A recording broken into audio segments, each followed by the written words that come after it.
Watch the bottom line. أعوذ بالله من الشیطان الرجیم پناہ مانگتا ہوں میں اللہ کی شیطان مردود سے۔ بسم اللہ الرحمن الرحیم شروع اللہ کے نام سے جو بڑا مہربان نہایت رحم والا ہے۔ ناظرین، ذاتوں کے انسائیکلوپیڈیا میں آج جس ذات کو ہم ڈسکس کرنے لگے ہیں وہ ہے پٹھان۔ ناظرین، پٹھانوں یا پختونوں یا افغانوں جیسے کہ وہ عموماً اپنے آپ کو کہتے ہیں، پر گہری نظر ڈالی جائے تو یہ کہہ دینا ضروری ہے کہ وہ کوئی گمنام اولین باشندے نہیں ہیں جو حال ہی میں اندرون افریقہ یا آسٹریلیشیا کے کسی دور افتادہ علاقے میں دریافت ہوئے ہیں۔ ان کا قبائلی معاشرہ غالباً سب سے بڑا اور اہم ترین ہے جو موجودہ دنیا میں اب بھی زندہ ہے۔ قریباً 11 ملین پٹھان ہیں، جن میں سے قریباً نصف پاکستان میں اور نصف افغانستان میں ہیں۔ نصف سے کافی زیادہ غالباً 7 یا 8 ملین ابھی تک ایک سخت قبائلی سماجی نظام کے تحت رہ رہے ہیں۔ باقی ماندہ 3-4 ملین کم و بیش بیرونی سماجی سیاسی تنظیم کے تحت زندگی بسر کرتے ہیں، تاہم وہ بھی ایک مشترکہ ثقافت اور زبان میں شریک ہیں اور اکثر و بیشتر اپنے قبائلی حسب و نسب کو یاد رکھے ہوئے ہیں، جس سے ایک مشترکہ تشخص کا شعور قائم اور دائم ہے۔ پورا گروہ بہت حد تک ہم خیال ہے اور اعلیٰ ترین تعلیم یافتہ پٹھان کا رویہ اور رد عمل بھی قریباً وہی ہے جو کم سے کم مہذب کا ہے۔ پٹھانوں کی اپنی تاریخ ہے جو قریباً 1000 سال پرانی ہے۔ ان کا اپنا ادب ہے، شاعر ہیں، علماء فضلاء ہیں اور ان کے اپنے مشاہیر ہیں جو تاریخ ایشیا میں اتنے ممتاز و محترم ہوئے کہ آج بھی ان کے ہم نسل لوگ صوبہ سرحد کی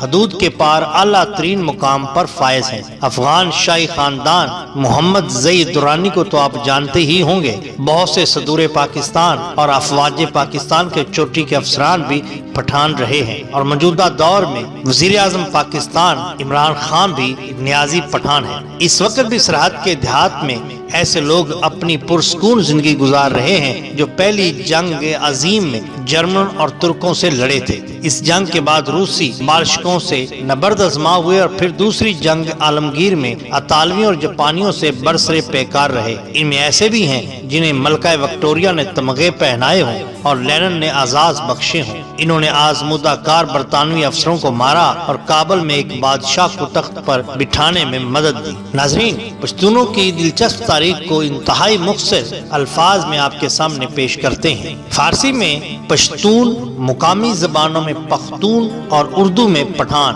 یہ قوم دنیا بھر میں پھیلی ہوئی ہے۔ ایک غیرت مند قوم کے طور پر گردانی جاتی ہے، جن میں افغانستان، پاکستان، بھارت اول نمبر پر ہیں۔ دنیا میں پشتون اپنی وفا اور غیرت کے نام سے جانے جاتے ہیں۔ لفظ پشتون کا مطلب ہے غیرت اور وفا والا اور اپنی عزت اور دین پر مر مٹنے والا۔ پشتونوں نے قیام پاکستان میں بھی بھرپور حصہ لیا۔ پشتونوں کی اصطلاح عموماً پٹھان اور افغان پشتو بولنے والے قبائل کے لیے استعمال ہوتی ہے۔ بعض اوقات پٹھانوں اور افغانوں کے درمیان امتیاز بھی کیا جاتا ہے، لیکن یہ سارے پٹھان ہی کہلاتے ہیں۔ بعض ان میں کافی فرق بھی کرتے ہیں اور پٹھان، پشتون اور افغان کو الگ الگ قبیلوں سے تصور کرتے ہیں۔ ان ناموں کی وجہ تسمیہ اور تاریخ الگ الگ بیان کی جاتی ہے۔ بہرحال میں بحثیت مجموعی ان سب کا تذکرہ کرنے میں ہی عافیت سمجھتا ہوں، کیونکہ زیادہ تفصیل میں گیا تو بات بہت زیادہ لمبی ہو جائے گی۔ ناظرین، آپ نے قرآن پاک میں حضرت موسیٰ علیہ السلام کے بارے میں پڑھا ہوگا، انہوں نے ایک پتھر پر اپنا عصا مارا تو 12 چشمے پھوٹ پڑے کہ ہر چشمہ بنی اسرائیل کے 12 قبیلوں کے لیے الگ الگ تھا۔ تو تاریخ دان یہاں سے ہی ان کی تاریخ شروع کرتے ہیں۔ اسرائیل کی ایک ریسرچ رپورٹ کے مطابق پشتون یا پٹھان یہودی نسل ہیں اور ان کا تعلق بنی اسرائیل کے 10 گمشدہ قبائل میں سے ہے، کیونکہ اس وقت جتنے بھی یہودی ہیں وہ حضرت موسیٰ علیہ السلام کے زمانے کے 2 قبیلوں سے تعلق رکھتے ہیں، جبکہ بقیہ 10 اپنی مذہب تبدیل کر چکے ہیں یا ان کا کوئی پتہ معلوم نہیں ہو رہا۔ ان 10 قبائل کو اسرائیل کی تباہی کے بعد فاتحین نے جلا وطن کر دیا تھا، جس کے بعد رفتہ رفتہ یہ لوگ پہلے ایران، پھر افغانستان اور پھر افغانستان کے راستے پاکستان کے مختلف علاقوں میں آباد ہو گئے۔ جبکہ جوش اٹلس میں صوبہ سندھ کی قدیم بندرگاہ دیبل کے بارے میں بتایا گیا ہے کہ یہ بندرگاہ یہودی تاجروں کی بہت بڑا مرکز تھی۔ بنی اسرائیل کے تاجر زمانہ قدیم میں بذریعہ بحری جہاز سندھ اور بلوچستان کی بندرگاہوں پر آتے رہے، اس لیے ان دونوں صوبوں کے بیشتر شہروں اور بندرگاہوں میں یہودیوں کے تجارتی مراکز اور عبادت گاہیں قائم ہو گئی تھی، جس کی وجہ سے زمانہ قدیم میں پاکستان کے بعض علاقوں میں یہودیت کے ماننے والے بھی بڑی تعداد میں موجود تھے۔ اسرائیل میں 12 قبائل آباد تھے جنہیں بنی اسرائیل کے اجتماعی نام سے پکارا جاتا تھا۔ کہا جاتا ہے کہ صرف 2 قبائل آج کے یہودی تورات پر عمل کرتے ہیں، جبکہ باقی اب 10 قبائل تورات کو تسلیم نہیں کرتے اور یہ بھی نہیں مانتے کہ وہ بنی اسرائیل کا حصہ تھے۔ آج کا شمالی اسرائیل حضرت عیسیٰ علیہ السلام کی پیدائش سے تقریباً 800 سال پہلے نینوا کے اشوریہ قوم نے فتح کر لیا تھا، جبکہ جوڈا کے نام سے موسوم جنوبی علاقوں پر صدیوں بعد بابل سے آنے والے حملہ آوروں نے قبضہ کیا۔ جب بابل کے فرما روا بخت نصر نے یروشلم یعنی موجودہ فلسطین پر قبضہ کر کے اسرائیلی بادشاہ کی اینٹ سے اینٹ بجا دی تو بنی اسرائیل کے بہت سے قبیلے بھاگ کر ایران یعنی فارس کے قریب غور کے پہاڑوں میں جا بسے اور پھر یہاں سے دیگر خطوں تک پھیل گئے۔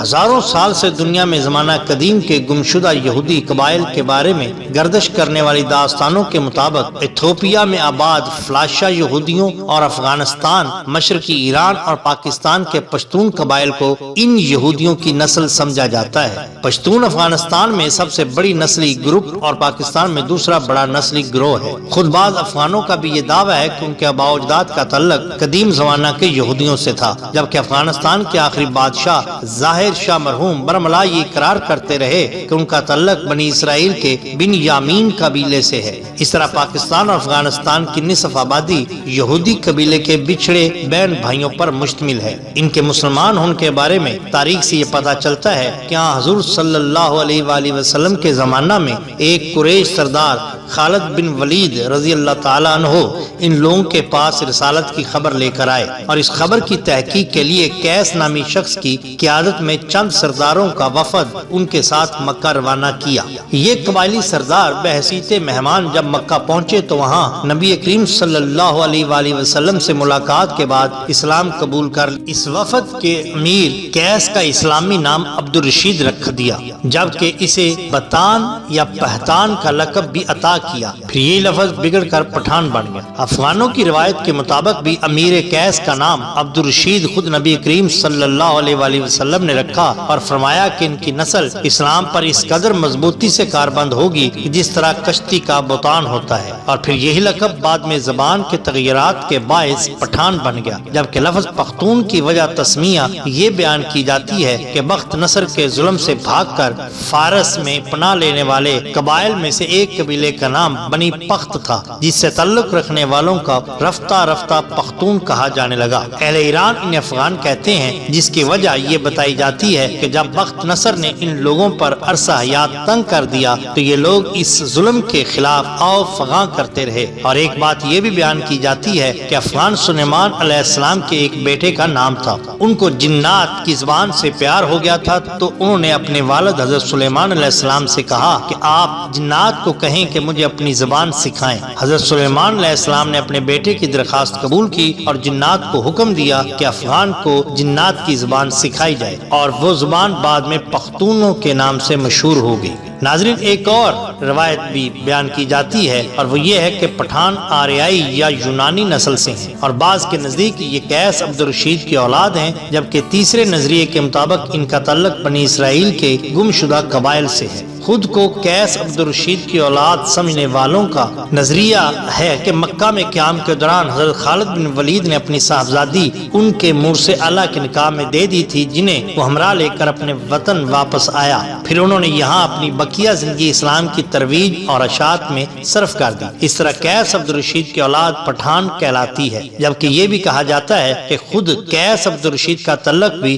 بنی اسرائیل کے بادشاہوں ساؤل یعنی حضرت طالوت کی 37ویں پشت سے تھا۔ اس طرح آخری دونوں نظریات کی روشنی میں ان کا تعلق بنی اسرائیل سے ہی بنتا ہے۔ سب سے بڑی عجوبہ خیز بات یہ ہے ناظرین کہ ان میں یوسف زئی، یوسف کے بیٹے داؤد خیل، داؤد کے بیٹے موسیٰ خیل، موسیٰ کے بیٹے اور سلیمان خیل، سلیمان کے بیٹے سمجھے جاتے ہیں، لیکن اس کی تصدیق کرنا بہت مشکل ہے کہ موسیٰ خیل، داؤد خیل، یوسف زئی، سلیمان خیل وغیرہ کا قدیم پس منظر کیا ہے۔ بہرحال اس تاریخ میں اتنی باتیں شامل ہو چکی ہیں کہ اصل حقائق کی تصدیق لگ بھگ ناممکن سی ہو گئی ہے کہ کون سی بات درست ہے اور کون سی جھوٹ۔ بہرحال ہندوستان والے انہیں پٹھان کہتے ہیں، جبکہ پاکستانی انہیں پٹھان اور پشتون، افغانی ایرانی افغان کہتے ہیں، مگر یہ خود کو پختون کہتے ہیں۔ یہ لوگ اس وقت متعدد قبائل کا مجموعہ بن چکے ہیں، جبکہ ان قبائل کی ہزارہا شاخوں کی متعدد ذیلی شاخیں بھی ہیں جو اشخاص یا علاقے سے منسوب کی گئی ہیں۔ افغانوں یا پٹھانوں کی کئی اوصاف عربوں سے ملتے جلتے ہیں۔ عرب قوم مہمان نواز، بہادر اور اہل قلم ہونے کے ساتھ ساتھ دوسری قوموں سے